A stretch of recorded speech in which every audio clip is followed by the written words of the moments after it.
Hello friends, welcome back to our channel. எப்படி இருக்கிறீங்க எல்லாரும்? இன்றைக்கு நாங்கள் இந்த வீடியோவில் ஸ்ரீலங்காவில் ரொம்பவே ஃபேமஸான தொதல் எப்படி செய்கிறதுன்னு தான் பார்க்க போகிறோம். நீங்கள் இன்றைக்கு தான் முதல் தரம் தொதல் செய்ய போகிறீங்கன்னு சொன்னால் இந்த வீடியோ கண்டிப்பாக உங்களுக்கு யூஸ்ஃபுல்லாக இருக்கும். இந்த வீடியோவில் நான் எப்படி ஈஸியான முறையில் தொதல் செய்யலாம்னு தான் நான் காட்டியிருக்கிறேன். அதுவும் வெறும் 30 நிமிடத்தில் எப்படி செய்யலாம்னு தான் காட்டியிருக்கிறேன். இப்போ இந்த தொதல் செய்கிறதுக்கு என்னென்ன பொருட்கள் தேவைன்னு சொல்லி பார்க்கலாம்.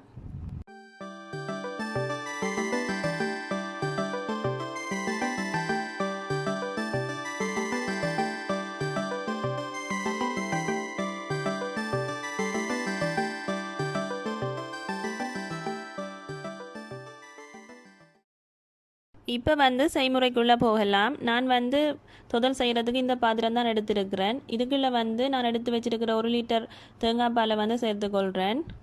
நான் கேனில் வர தேங்காய் பால் தான் எடுத்திருக்கிறேன். உங்கள்கிட்ட ஃப்ரெஷ்ஷாக இருந்துச்சுன்னு சொன்னால் நீங்கள் அதுவும் சேர்த்துக்கொள்ளலாம்.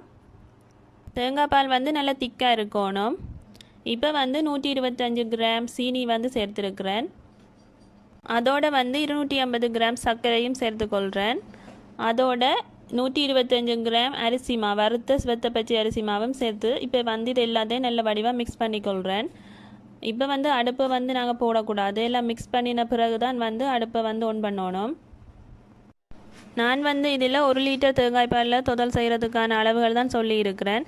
நீங்கள் உங்களுக்கு அதிகமாக செய்ய வேணுமென்று சொன்னால் மற்ற பொருட்களின் அளவுகளை அதிகரித்து கொள்ளலாம். தேங்காய் பாலையும் அதுக்கேற்ற மாதிரி அதிகமாக போட்டு செஞ்சு கொள்ளலாம். இப்போ எல்லாம் நான் மிக்ஸ் பண்ணிட்டேன். இப்போ அடுப்பு ஆன் பண்ணிவிட்டு கிளறி கொண்டு இருக்க போகிறேன். இந்த சர்க்கரைக்கு பார்த்திங்கன்னா எந்த விதமான கரியோ டஸ்ட்டுகளோ எதுவும் இல்லை. அதால் தான் நான் அப்படியே சேர்த்துருக்கிறேன். இந்த நேரத்தில் கொஞ்சமாக ஏலக்காய் தூள் சேர்த்து கொள்ளலாம். நான் ஆட் பண்ணினா அது வீடியோ எடுக்க முடியலை. தொடர்ந்து கிளறிக்கொண்டே இருக்க வேணும். கைவிடாமல் கிளறிக்கொண்டே இருக்கணும். அப்படியே கிளறிக்கொண்டு இருக்க அந்த எண்ணெய் பிரிஞ்சு வந்து கொண்டு இருக்கும். அது வரைக்கும் நல்லா கைவிடாமல் கிளறிக்கொண்டே இருக்கணும்.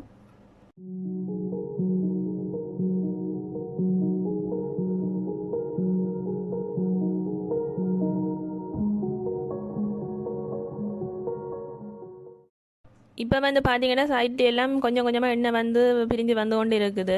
இன்னும் நிறைய எண்ணெய் வரும். அப்படியே தொடர்ந்து கிளறிக்கொண்டே இருக்க வேணும். அடுப்பு நல்ல ஹை ஃப்ளேமில் இருக்க வேணும். இதுக்கு ஸ்டார்டில் இருந்தே நல்ல ஹை ஃப்ளேமில் வச்சுக்கொள்ளணும். அப்போ தான் ஈஸியாக இருக்கும்.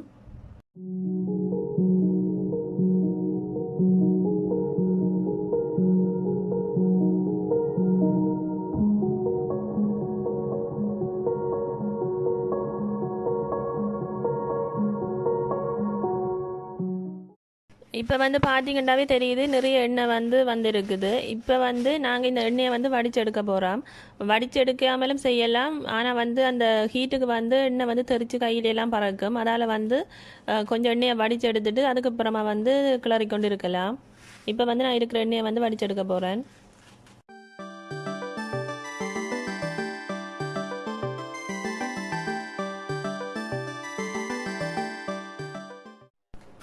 இவ்வளோ எண்ணெய் நாங்கள் வடித்து எடுத்துருக்கிறோம். இப்போ திரும்பவும் அதே மாதிரி தொடர்ந்து கைவிடாமல் கிளறிக்கொண்டே இருக்க வேணும். நல்லா அந்த சுருண்டு வர வேணும். அது வரைக்கும் நல்லா கிளறிக்கொண்டே இருக்க வேணும்.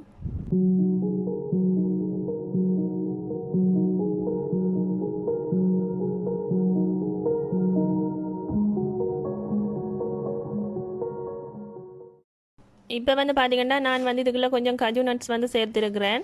ஆனால் சில பேர் பார்த்தீங்கன்னா சவ்வரிசி இல்லைன்னு சொன்னால் பாசி பயிரை வறுத்து போடுவினோம். ஒவ்வொரு தங்களுக்கு விருப்பத்துக்கு ஏற்ற மாதிரி போடுவினோம். உங்களுக்கு எது விருப்பமோ நீங்கள் அதை சேர்த்துக்கொள்ளலாம்.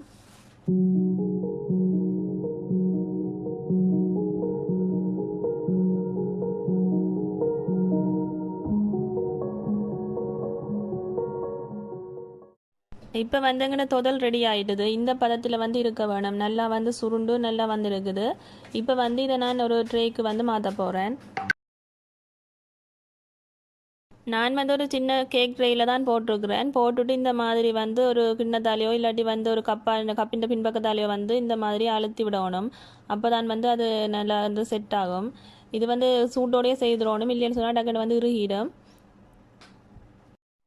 இதை நீங்கள் இப்போ பின்னேரம் செய்கிறீங்கன்னு சொன்னால் அடுத்த நாள் காலமாக வெட்டினீங்களேன்னு சொன்னால் நல்லா இருக்கும். இல்லைன்னு சொன்னால் குறைஞ்சது ஒரு 5-6 மணித்தியாலத்துக்கு அப்புறமா வெட்டி சாப்பிட்டா நல்ல டேஸ்ட்டாக இருக்கும்.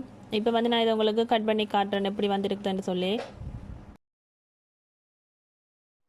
உங்களுக்கு வந்து பார்த்தாலே தெரியும் தொதல் வந்து நல்லா இறுகி நல்ல சூப்பராக வந்திருக்குது. இதே மாதிரி இதே அளவுகளோட நீங்களும் வந்து செய்து பாருங்க. கண்டிப்பாக வந்து உங்களுக்கும் சூப்பராக வரும் தொதல். ஓகே ஃப்ரெண்ட்ஸ், இந்த வீடியோவை இவ்வளவு நேரமும் பொறுமையாக பார்த்ததுக்கு ரொம்பவே நன்றி.